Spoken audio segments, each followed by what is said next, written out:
আমাদের স্কুলে স্বাধীনতা দিবস পালন হবে, তাই শহীদ বেদিতে মালা দেওয়ার জন্য আমি মাল্য তৈরি করছি। অর্পণ স্বাধীনতা বিষয়ে কিছু বলতে চায়, সবাই চুপ করে শোনো।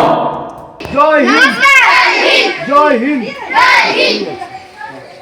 মাননীয় প্রধান শিক্ষক মহাশয় ও অন্যান্য শিক্ষক ও শিক্ষিকাবৃন্দ এবং সবাই উপস্থিত সকলকে জানাই ৮০তম স্বাধীনতা দিবসের শুভ শুভেচ্ছা। এরকম রাখো, এরকম কথা বলো।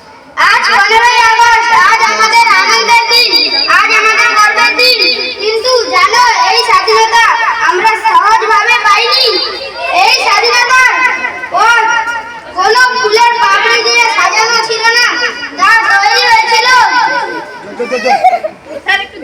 শত শত শহীদের তাজা রক্ত আর জ্বলন্ত আত্মত্যাগে। একবার চোখ বন্ধ করে ভাবো তো সেই দিনগুলোর কথা, যখন ইংরেজদের বুটের আওয়াজে কেঁপে উঠত আমাদের সোনার বাংলা। কিন্তু আমাদের বীরেরা মাথা নোয়াননি। 18 বছরের ছেলে ক্ষুদিরাম বসু ফাঁসির মঞ্চে হাসি মুখে গলায় ফাঁসির দড়ি পড়েছিলেন। মাস্টারদা সূর্য সেন বুক চিতিয়ে লড়েছেন চট্টগ্রামের মাটিতে। আমাদের প্রিয় নেতাজি সুভাষচন্দ্র বসু গর্জে উঠে বলেছিলেন, আমরা তোমাকে রক্ত, তোমরা আমাকে রক্ত, আমি তোমাদের স্বাধীনতা দেব।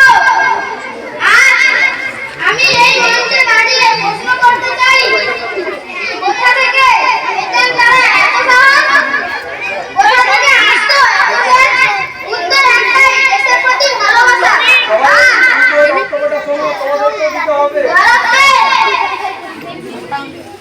পরাধীনতার শৃঙ্খল থেকে মুক্ত করার চরম চেয়ে।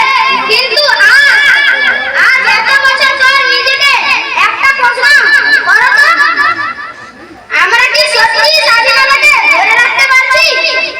যখন দেখি আমরা দেশের কোনো শিশু খাদ্যের অভাবে কান্নাকাটি করে, যখন দেখি রাস্তায় নোংরা আবর্জনা জমে থাকে, যখন দেখি আমরা নিজেদের মধ্যে ধর্ম আর জাতের নামে মারামারি করি, তখন কি সেই বীরেরা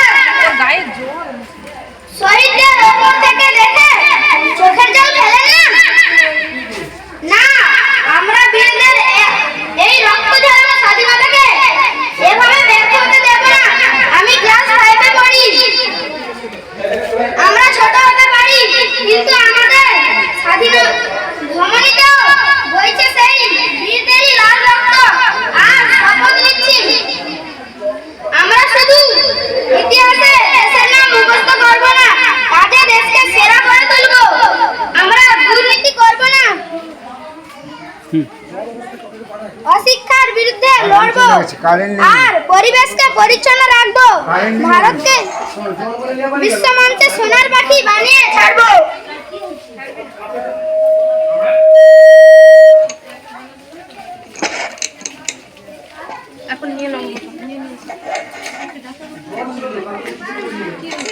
আসুন আজ আমরা সবাই একসাথে গর্জে উঠে এমনি ভাবে চিৎকার করে বলি যেন আমরা আওয়াজ এই আকাশের বুক চিরে পৌঁছে যায় সেই শহীদদের কাছে।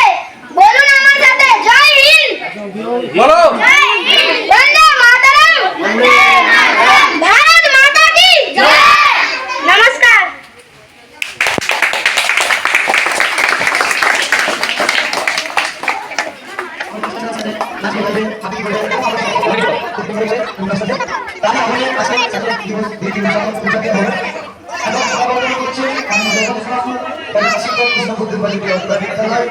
এবং সহকারী শিক্ষক